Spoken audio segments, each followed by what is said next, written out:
Election likely in December, says Chief Advisor Professor Mohammad Yunus at World Government Summit in Dubai. United Nations investigation report on July killings would be submitted as evidence, informs Chief Prosecutor of Tribunal. He urges suspension of all forces members involved in torture. Youth are united against its resurgence of fascist power. Youth will never allow fascists to regain foothold, says Advisor Asim Mahmood Shoji Bhuiya. BNP Secretary General expresses hope that Indian government will return Sheikh Hasina as she is a proven fascist. He expressed satisfaction at the publication of United Nations investigation report. Jamaat-e-Islami wants reform before election. Jamaat leader Professor Mia Ghulam Parwar says at a briefing after meeting with Election Commission. Trump and Putin agrees to halt Ukraine-Russia war. Two leaders will discuss this topic at a summit in Saudi Arabia soon. And Bangladesh national cricket team will leave Dhaka for Dubai tonight to take part in ICC Championship Trophy. Assalamu alaikum viewers, this is News at 10 on BTV News. I'm Imtiaz Ahmad Siddiqui. You just heard the headlines. Let's move on to the details of those and other stories. Chief Advisor Professor Mohammad Yunus has said that the national election could be held in December. He said this while joining an interactive plenary session at the World Government Summit 2025 in Dubai today. The session was moderated by Becky Anderson of CNN at the WGS conference venue. In response to a query, Professor Yunus said that some of the interim government's priorities include ensure law and order and rebuild the country, society and institutions, which he said had completely failed under the previous autocratic government led by Sheikh Hasina. In response to another question from Becky Anderson, Professor Yunus said that the report of the United Nations Commission on Human Rights revealed the work of the killer Hasina. Answering to a question on social business, the chief advisor said, making money can be happiness, but making others happy is the super happiness. And so on, see which are the recommendations all agree, so that we take that as a charter and then implement that and hold an election. Election will be held as early as probably December of this year. The people while ensuring justice for victims. I'm very happy, feel very relieved that the United Nations High Commissioner for Human Rights published just a report on Bangladesh, documenting everything I just said about the killing, about the disappearance of people, torture chambers, how students were shot by the police and army under the order of the Prime Minister. So they vividly recorded that. So we don't have to go and tell the public and the world that, look, we are saying that these are all fabricated. So we have a United Nations document on that. A lot to do with you being in this caretaker position, it has to be said. I've spoken to enough people around the world. And the other things is broad international support that we got from everywhere. Everybody wanted to support that, to rebuild. We say we want to build a new Bangladesh. And it's the work that you and I have been talking about for years in microfinance, and the work that you've won a Nobel Peace Prize, an economy that serves, or better serves, human needs. Business to solve human problems without any intention of making money. If you can give away money, I said, why don't you just invest?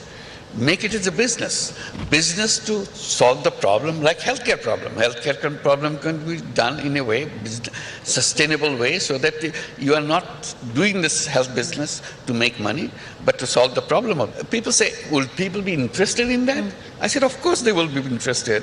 And how come? I said, yes, making money may be happiness. Making other people happy is a super happiness. You do it, you feel happy. This happiness that is matters. It's not about something else. So I said there's plenty of technology in the world, plenty of creative ideas in the world, but we're not using it for solving the problems of the people. All kinds of problems people suffer. So why don't you create businesses, like I mentioned, healthcare, education, technology, and many other things. The Minister of Health of the United Arab Emirates, Abdul Rahman bin Mohammed Al Wais, called on Chief Advisor Professor Mohammed Yunus on the sidelines of the World Government Summit in Dubai today. During the meeting, the Minister thanked the Chief Advisor for joining the prestigious annual summit of the top government leaders, saying his presence has uplifted the gathering. He hoped that Bangladesh-UAE relationships would deepen during the tenure of the interim government and both nations would expand trade, business and health ties in the coming days. Chief Advisor Professor Yunus said he was impressed with the progress made by the UAE in the health sector and prevention of major diseases. He also thanked the UAE for hosting over 1 million Bangladeshis. Foreign Advisor Tawhid Hussain, the Special Envoy of the Chief Advisor Lutfi Siddiqui and Chief Coordinator of SDGs Lamia Murshid also joined the meeting. The government has formed a 7-member Jatiyo Oikomoto Commission led by Chief Advisor Professor Mohammed Yunus to consider and adopt the recommendations submitted by 6 commissions. A notification in this regard was issued on Wednesday by the Cabinet Division. The Commission's other members are Constitutional Reform Commission Chief Professor Ali Riaz, Public Administration Reform Commission Chief Abdul Mohit Chaudhry, Police Reform Commission Chief Safar Raj Hussain, Election Reform Commission Chief Badiul Alam Mojumdar, Judiciary Reform Commission Chief Justice Imadul Haq and Anti-Corruption Reform Commission Chief Dr. Iftikharuz Zaman. The newly formed commission will start functioning from February 15 and its tenure has been fixed for next 6 months. The commission would hold discussions with political parties and forces to form a national consensus to consider and accept the recommendations of the commissions formed for reforms in the election system, public administration, judiciary and anti-corruption, including police activities. The Commission will recommend steps in this regard later. The Chief Advisor's Office will perform the secretarial duties of this Commission, the notification also said. More records of torture will surface due to the disclosure of Ainagor, said Noor Khan Litton, a member of the Probe Commission on Enforced Disappearances. He said this in an interview with BTV. Noor Khan said it was not so easy to find out the secret prisons or Ainagor. Investigations in this regard were carried out in right time, he added. Noor Khan, also a human rights lawyer, went on saying that those who destroyed proofs relating to enforced disappearances will be identified. He called upon journalists to make public other secret prisons or Ainagors across the country. The Chief Advisor's visit to Ainagor will help expedite investigation and trials as well as increase in people's confidence, Noor Khan added. The investigation report of the United Nations on the mass killings during the anti-discrimination student movement will be submitted to the International Crimes Tribunal as a proof. Chief Prosecutor at the tribunal, Advocate Tajul Islam, said this at a briefing today. At that time, he called upon the government to terminate the members of the forces involved in torture.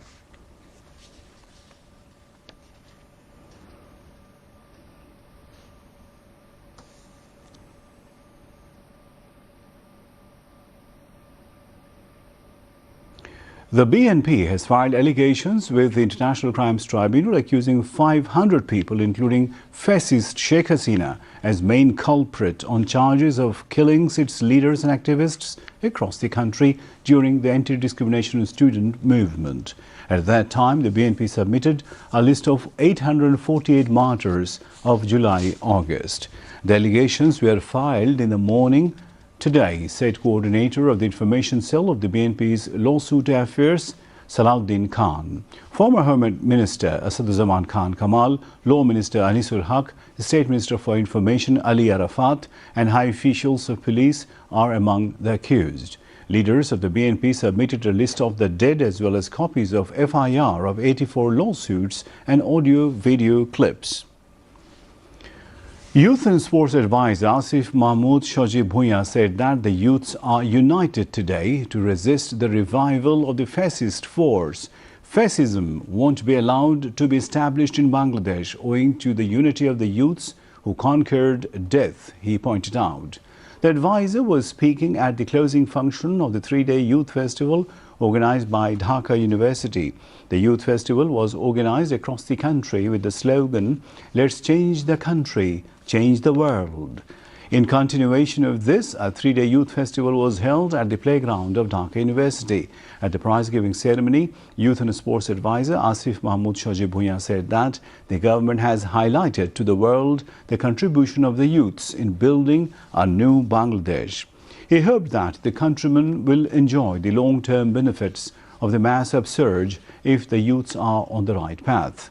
Later prizes were distributed among the winners of debate competition, Pita Festival, friendly football match, innovation of new entrepreneurs and painting competition. Youth and Sports Secretary Rizaul Maqsood Zahidi, Director General of Youth Development Department, Dr. Ghazi Mohammad Saifuzzaman, Dhaka University Vice Chancellor Dr. Niaz Ahmed Khan, and convener of Youth Festival Celebration Committee, Professor Dr. Jashimuddin, among others, were present on the occasion. The interim government and political parties will decide if the constitution will be reformed through referendum, said head of the Constitution Reform Commission, Dr. Ali Riaz. He said this at a briefing of the Constitution Reform Commission at the LD Hall of the Jatiyo Shangshod today. Ali Riaz, also the Vice President of the National Consensus Commission, said centralization of power and misuse of the Constitution will be stopped if a Constitutional Council is formed. This council will help strengthen democratic institutions and processes, he added. Responding to queries from journalists, Dr. Ali Riaz said recommendations have been made so that the Prime Minister can't hold more than one post. Recommendations have also been made to reform Article 70 of the Constitution to ensure accountability of the Prime Minister to the MPs of her or his own party.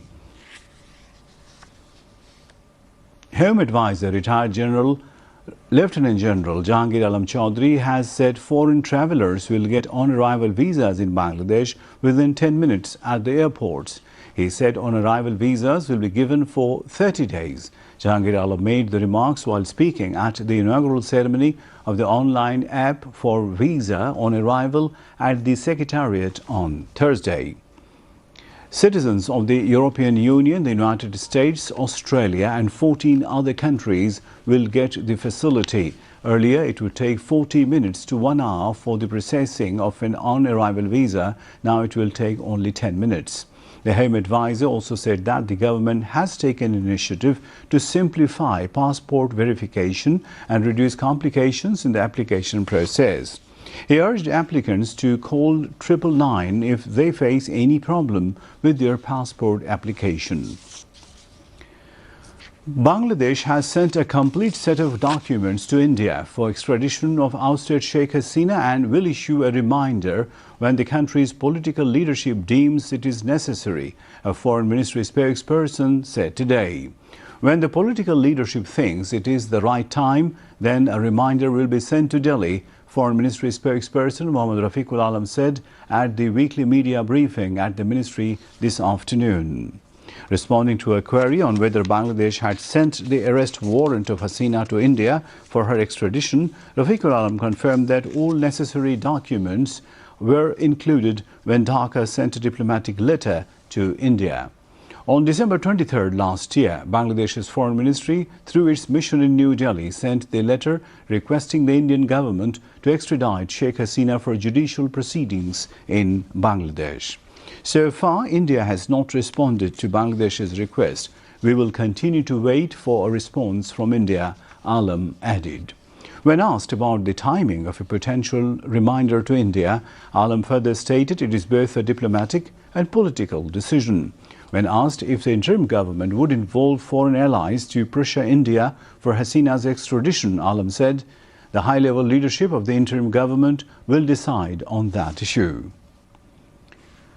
BNP Secretary General Mirza Fakhrul Islam Alamgir expressed the party's expectation that the Indian government would immediately return Sheikh Hasina to Bangladesh and she would be brought to justice as she has been proved to be a fascist. He told a press briefing at the party chairperson's Gulshan office today. Mirza Fakhrul Islam Alamgir said that the genocide that took place was at Hasina's order and all the human rights violations that have taken place in Bangladesh were at her directives. The UN report revealed that destruction of democracy and institutions took place at Hasina's order, he said. Earlier, British Deputy High Commissioner to Bangladesh, James Goldman, held an hour-long meeting with BNP Secretary General and the party's organising secretary, Shama Ubaid. Coincidentally, the British High Commissioner, Sarah Cook, is scheduled to meet BNP Acting Chairman Tariq Rahman in London. At this meeting, said Mirza Fakhrul. Mirza Fakhrul said, enforced disappearances and killings are not just carried out against a particular group, rather the people of Bangladesh. A 6-member delegation of Bangladesh Jamaat-e-Islami has held a meeting with Chief Election Commissioner AMM Nasiruddin and other commissioners. The meeting was held today at the Election Commission building in the capital's Agargaon. While are implemented, Mia Ghulam Parwar said they have placed 23-point demand on behalf of Jamaat-e-Islami. He said Jamaat wants local government elections before the national election based on the people's demands. Jamaat-e-Islami's Secretary General called for the repeal of the strict regulations in the law regarding the registration of political parties. In response to a question, the Jamaat Secretary General said that Jamaat is preparing to contest in all 300 constituencies and has finalized its candidates. Currently, the issue of Jamaat's registration is pending in the court. He also expressed hope that Jamaat would receive fair justice and be granted the scale symbol.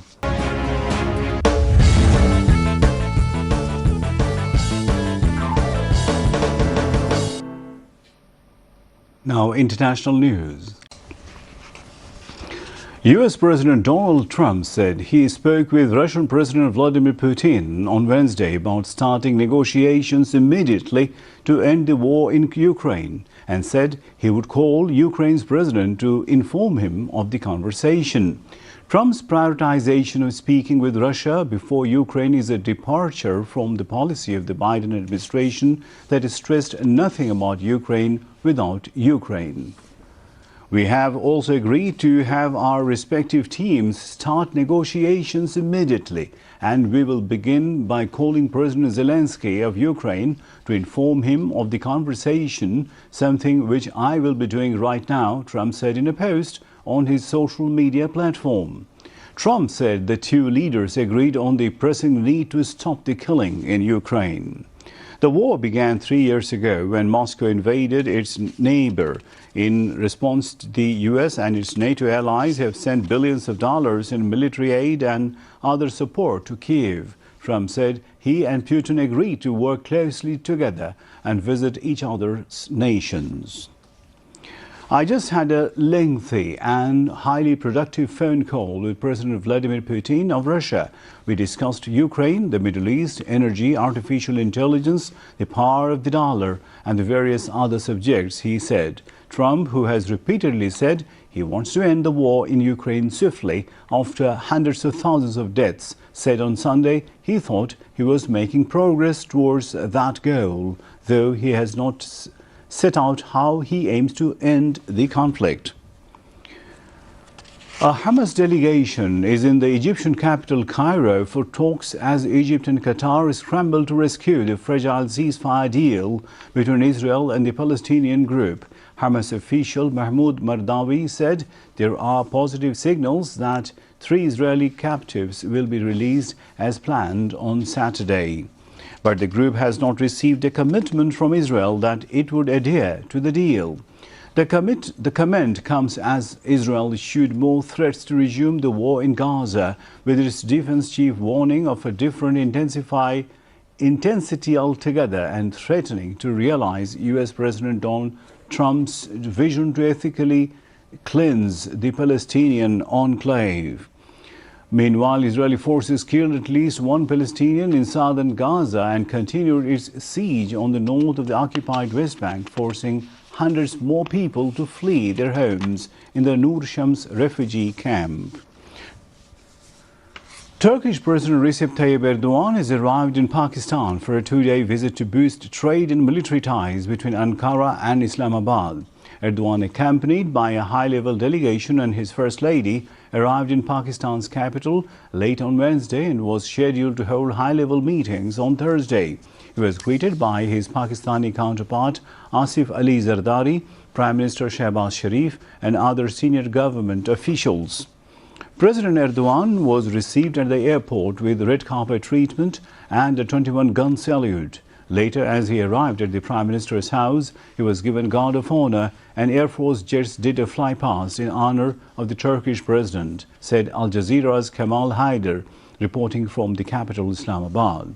Erdogan is visiting Pakistan at the invitation of Sharif, according to a statement released by the Ministry of Foreign Affairs. Analysis said Erdogan's visit is crucial as the two nations deal with the geopolitical changes in the region and in the West, including the return of US President Donald Trump to the White House.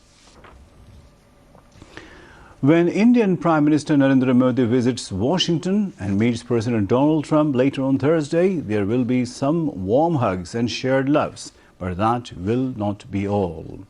Trump and Modi have developed a strong personal rapport over the years, marked by high-profile meetings and joint appearances. This time, they will also hold a joint press briefing, according to the White House. Since their first meeting in Washington in 2017, their bond has grown through other events, including joint appearances at massive rallies in Houston and Ahmedabad.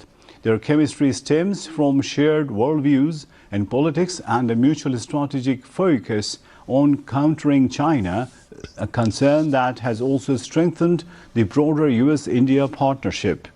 Modi will reportedly meet several members of Trump's cabinet as well as US business leaders and members of the Indian-American community. He may also meet SpaceX and Tesla chief Elon Musk. Modi, keen to scale up India's burgeoning electric vehicle sector, would be happy if Musk opened a Tesla factory in India. For the first time in nearly 2 years of war, soup kitchens in famine-stricken Sudan are being forced to turn people away, with US President Donald Trump's aid freeze gutting the life-saving schemes. People will die because of these decisions, said a Sudanese fundraising volunteer who has been scrambling to find money to feed tens of thousands of people in the capital, Khartoum. We have 40 kitchens across the country, feeding between 30,000 to 35,000 people every day. Another Sudanese volunteer told AFP, saying all of them had closed after Trump announced the freezing of foreign assistance and the dismantling of the United States Agency for International Development, USAID.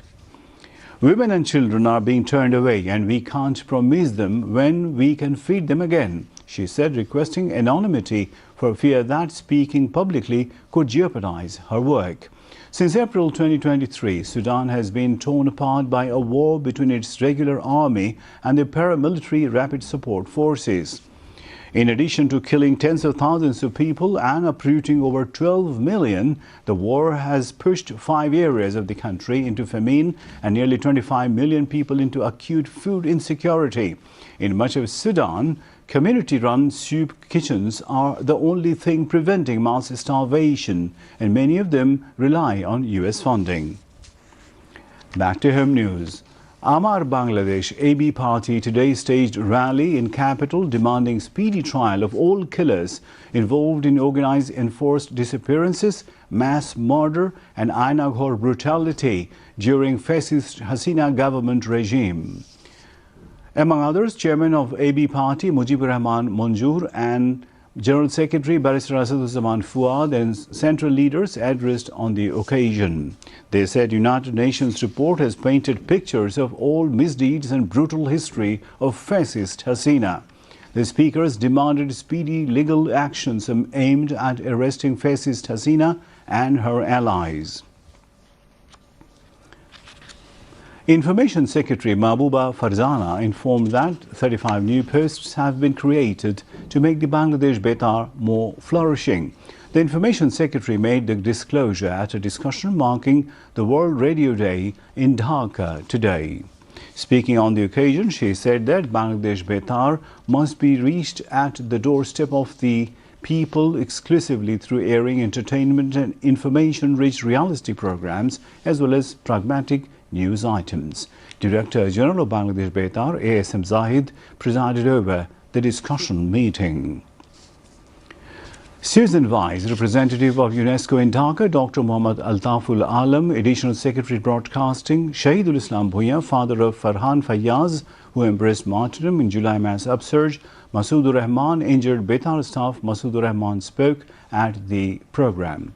Later, Information Secretary Mahbooba Farzana gave away crests to Farhan Fayyaz's father, Shahidul Islam Bhuiya, and injured staff of Betar, Masoodur Rahman. And now, sports news.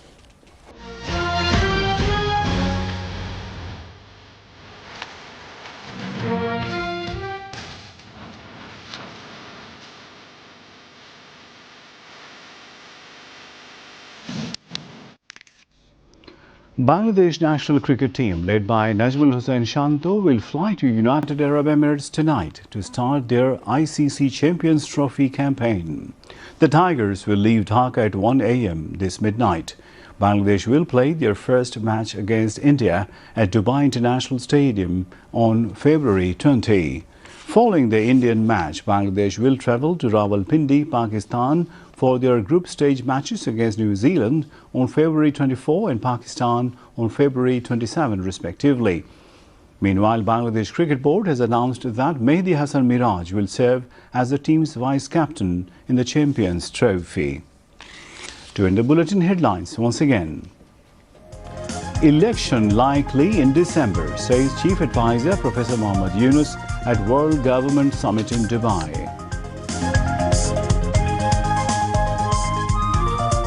United Nations investigation report on July killings would be submitted as evidence, informs Chief Prosecutor of Tribunal. He urges suspension of all forces members involved in torture. Youths are united against resurgence of fascist power. Youth will never allow fascists to regain foothold, says Advisor Asif Mahmood Shajib Bhuiya.